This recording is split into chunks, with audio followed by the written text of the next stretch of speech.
So my name is Kyle Crouch, Crouch. I'm from Louisville, Kentucky. I'm Kevin Gamble, and I'm from Portland, Oregon. My name's Colin. I'm from Edmonton, Alberta, Canada, so Western Canada. I'm first in line for Seinfeld night at the Cyclones.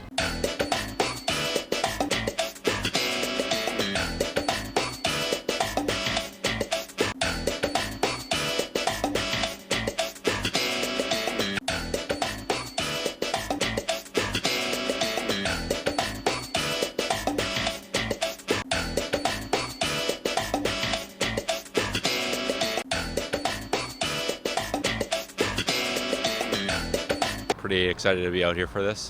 Big Seinfeld fan. The Kenny Rogers Roasters episode, that's a personal favorite.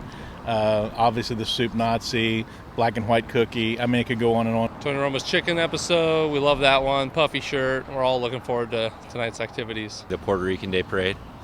I'm looking forward to just getting the bobblehead. Getting my hands on that thing, and probably the first pitch with the Titleist is pretty sweet. And the whole take on the JFK assassination, it's everybody's, one of their top 5 probably. That's a great episode. I'm just seeing like some players in the puffy shirts batting up. That's pretty cool too. How'd you hear about this event? Just online. A buddy posted on Facebook, and then I decided to fly out here for this. So.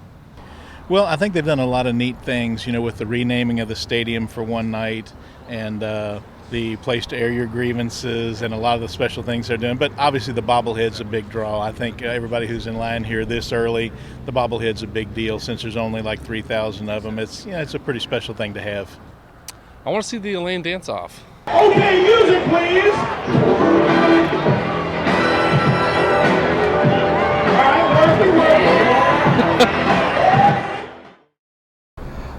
Well, when I was growing up, Seinfeld was kind of the biggest show on television. And I think the reason it's been so successful is that so much of it is just out of everyday life. The characters are all very relatable. You know somebody that's a George, you know somebody that's a Kramer. There's somebody that's a little quirky in your life. So much of it is relatable to everyday life. And then over the years, it's been 25 years since the show first aired. So many parts of the show have actually become part of everyday pop culture and nomenclature. And when people sneeze, people say you're so good looking. People say yada yada yada when you're talking about things. There's just so many different things that happened in the show that became part of everyday life that I think it's just kind of grown from even when I was a kid, when I would first start to watch it. And then the fact that it's on syndication and basically on every television station. Whenever you want to find an episode of Seinfeld, it's on a cable network someplace. So it's just one of the great shows in television history. And there's just so many things that are relatable and so many things that we could build a night around. I'm a fan of George. George to me is kind of like a lovable loser. I know on Curb Your Enthusiasm, Larry David gets offended when people say that, but he's a funny guy. Everybody has a friend like him. I feel like I have about 12 friends like him. So he's just a guy that he's the everyman, and there's so many parts of him that are just so memorable throughout the show. Well, every year we have an off-season meeting where we look at anniversaries that'll be coming up the next year, whether it be movies, television shows, or other pop culture events.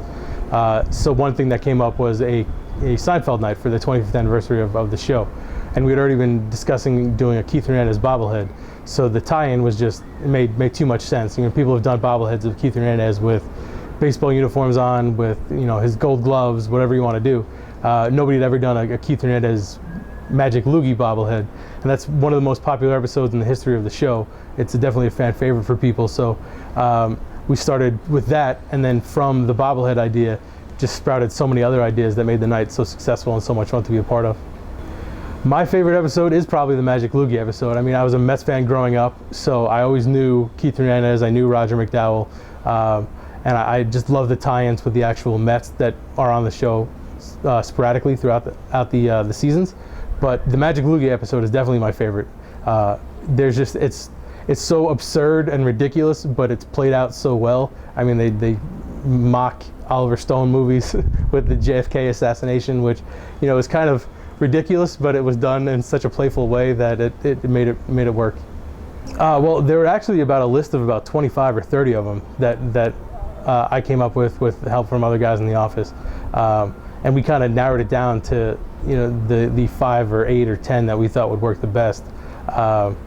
everybody had their favorites. You know, people were submitting ones throughout. Once it became such a media phenomenon with people tweeting at us from all over the globe, telling us things that we should do. We thought of the ones that would look the best visually. I mean, having somebody with a marble rye hanging from a fishing hook, that's just absurd and ridiculous. So that was one that we wanted to be a part of. The Elaine dancing contest was just, I mean, there's so many bad dancers and everybody wanted to be a part of that one, so that was great. The knife and fork Snickers contest, that was great. I mean, everything we did that night was just amazing. And the best part of it is that we already have, you know, a list of 10 or 12 other things that we want to add for next year that we hadn't thought of. So the show, like I said, the show was on TV for such a long time, and there's so many episodes that are so popular and everybody kind of has their own favorite. There's so many different things you could do to make the night so successful. My favorite in-game thing that we did, at one point during the night, it was before the game started, and the house was full. There was 8,000 people already in the ballpark before we even threw the first pitch, and they were having the Snickers knife and fork eating contest. And I stood there for a minute and just kind of looked around, and I said, there are 8,000 people cheering for 3 college kids eating Snickers bars with knives and forks. This is absurd and amazing all at the same time. So that was kind of my favorite moment from the night. But also we had the cereal eating contest pregame, and the guy that won that, when he won the contest, he was interviewed by some media folks that were here, and the guy said, I have my high school reunion in 10 days, and I finally have something I could tell them that I'm proud of. So just the absurdity of that statement alone made everything that happened pregame, the cereal eating contest, the Snickers eating contest, that whole thing was my favorite. I think everybody loved the Elaine dancing contest. Everybody really enjoyed seeing the marble rye contest. Everybody liked the pick or scratch that we did on the big board. But kind of my favorite thing that we saw throughout the night was that so many people were dressed up in costume. There was a woman that was walking around with giant latex gloves of giant oversized hands, and she was man hands. She was walking around as man hands. There was people dressed up like David Putty with the New Jersey Devils jersey and the face paint on, screaming, "You got to support the team." There's a guy wearing a David Putty's 8-ball jacket, and all signs point to yes. So that was kind of my favorite part of it. We had guys with giant fat heads in the outfield of all the characters that they passed around the bleachers, so that was good. But I kind of think my favorite part that kind of took place during the entire night, we got a tweet from somebody that was in the women's restroom that ran out of toilet paper, and she asked the woman next to her if she had any toilet paper that she could pass underneath the stall, and the lady told her, "I can't spare a square." So everybody, from the second you walked into the gates until the game was over, everybody was in the state of mind of Seinfeld. The whole media coverage of Seinfeld night was something that I'd never experienced. I mean, I've been here for major events that we've had in the past. I mean, the first game in the history of the franchise, when baseball came back to Brooklyn for the first time in almost 50 years, that was a huge media event. But I almost feel like Seinfeld night was almost bigger, which is kind of absurd when you think about it. Call it the game about nothing. 25th anniversary of Seinfeld is celebrated on the baseball dime. Watch this, Jude. The Mets minor league team decided to dedicate a weekend games to all things Seinfeld. Seinfeld. Seinfeld. Salute to Seinfeld night, honoring the show's 25th anniversary. I know you're a huge Seinfeld fan. That would be an understatement. Honoring all things Seinfeld. On this day, 25 years ago, Seinfeld debuted, and today the Mets minor league team paid tribute to that little show about nothing.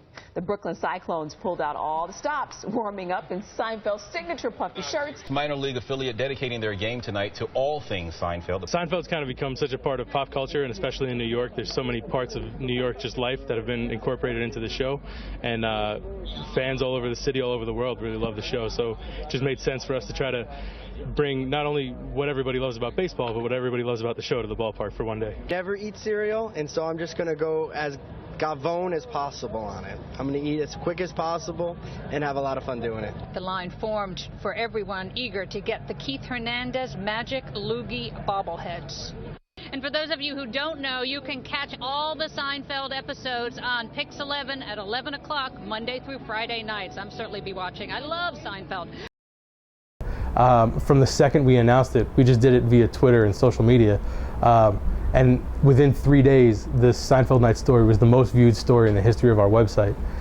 We had 50,000 hits in 3 days for one story on our site, which is absurd.